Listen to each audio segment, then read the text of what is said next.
Je ne cautionne aucune hausse d'impôts. Voilà, c'est très clair. Moi, tant que je ne vois pas des mesures courageuses sur la baisse des dépenses, on parle d'une réforme radicale. Je vais vous dire quelque chose. Si on veut vraiment remettre les choses à plat, si on veut vraiment discuter du fond, alors les personnes qui font partie du problème, je parle des responsables, plutôt des irresponsables politiques qui nous ont amenés là où on est aujourd'hui, qui ont amené la France aujourd'hui au bord du gouffre, au bord de la faillite, ne peuvent pas faire partie de la solution. J'appelle donc solennellement à une élection présidentielle anticipée.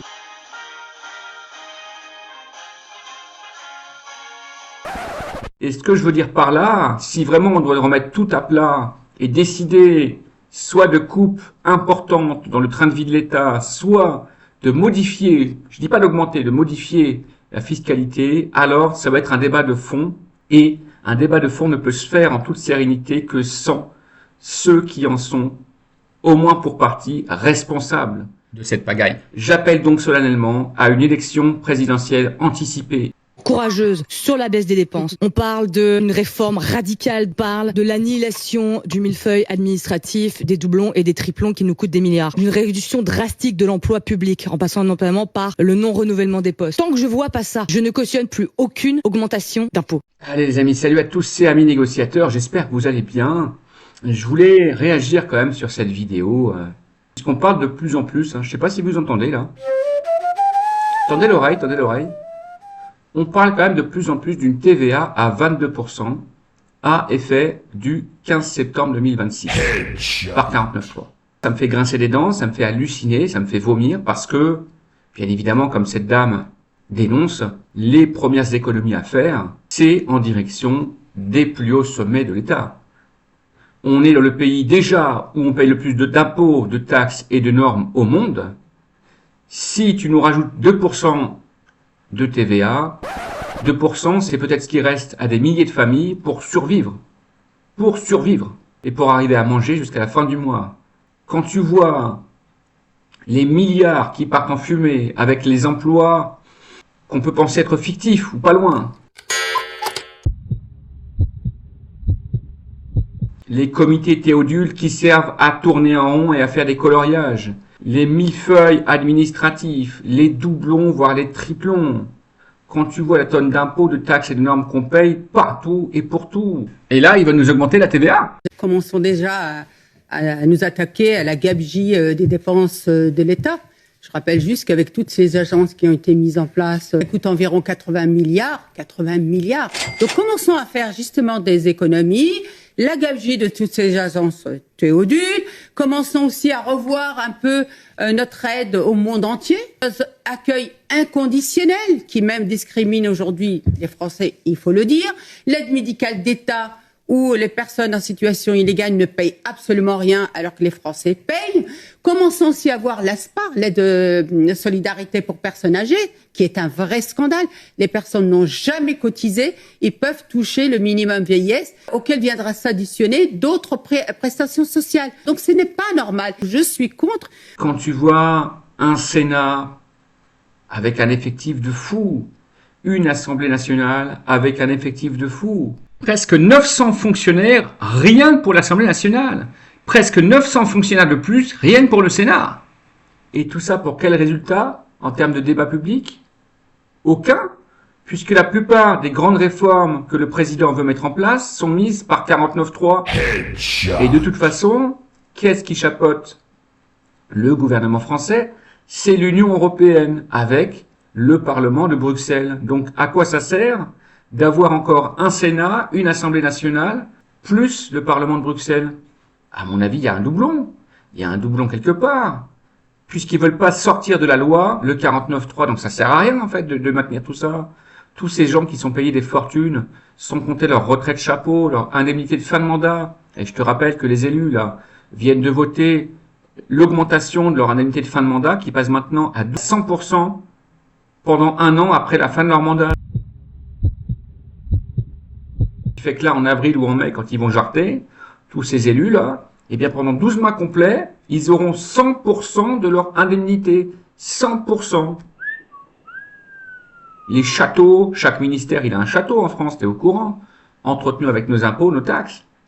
Le gabegie des centaines de milliers de fonctionnaires, rien que dans certains départements de la caisse primaire d'assurance maladie, ils sont 1400 personnes payées avec nos impôts. L'urgence dans ce pays, c'est pas d'augmenter les impôts, c'est même le contraire. Il faut les baisser, les impôts, et baisser la TVA, et baisser les charges salariales, et baisser les cotisations, et baisser les normes, baisser les taxes. Mais par contre, il faut aussi baisser le train de vie de l'État, et cette dame a entièrement raison. Parce qu'à un moment donné, trop c'est trop. Et oui, la seule façon de débattre sereinement et complètement de sujets aussi graves que l'immigration massive illégale, la fiscalité confiscatoire, l'assistanat à outrance, la corruption, la fraude, le ras-le-bol fiscal, et j'en passe et des meilleurs, c'est tout simplement de provoquer une élection présidentielle anticipée. Parce que sinon, à un moment donné, les gens vont péter les plombs.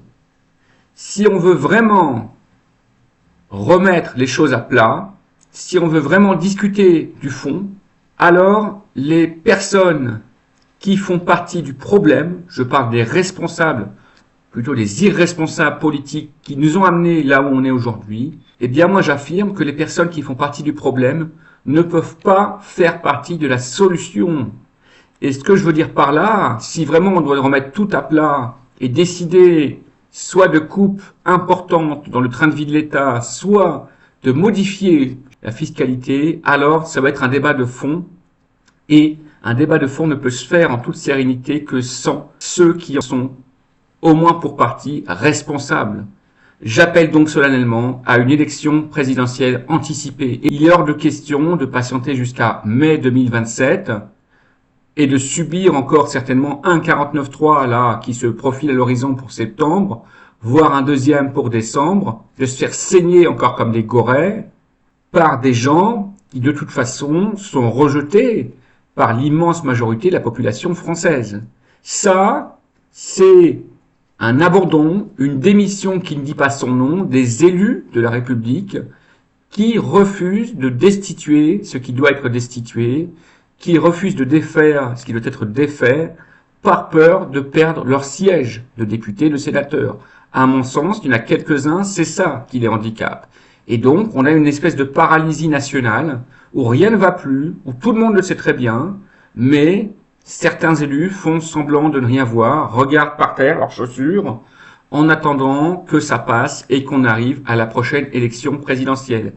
Mais je vous le dis, mes amis, on ne peut pas attendre 8 mois ou 10 mois de plus avant que les choses ne changent. Les choses, elles doivent changer tout de suite. Sinon, on va encore avoir un autre 49.3, voire encore un dernier 49.3.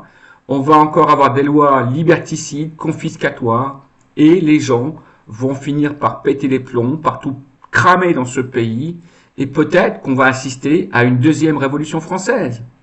Parce que ne nous y trompons pas, les révolutions ont toutes commencé comme ça, avec le même constat qu'on fait en France aujourd'hui. Des impôts qui s'envolent, des normes, des taxes qui s'envolent, des élus contestés par une grande majorité de la population, des privilèges, des avantages, des passe-droits toujours plus importants. Et c'est comme ça que commencent les révolutions. Une étincelle met le feu aux poudres et après on ne peut plus rien arrêter. Moi je crois sincèrement qu'une élection présidentielle anticipée, dès aujourd'hui, est la seule porte de sortie possible pour la France. Parce que sinon, ce pays va rentrer en guerre civile, ce pays va faire faillite et ce pays va être mis sous tutelle par l'Union européenne et la Banque centrale européenne. Voilà ce qui attend la France. Alors, cacher la poussière sous le tapis, ça n'a jamais été une solution.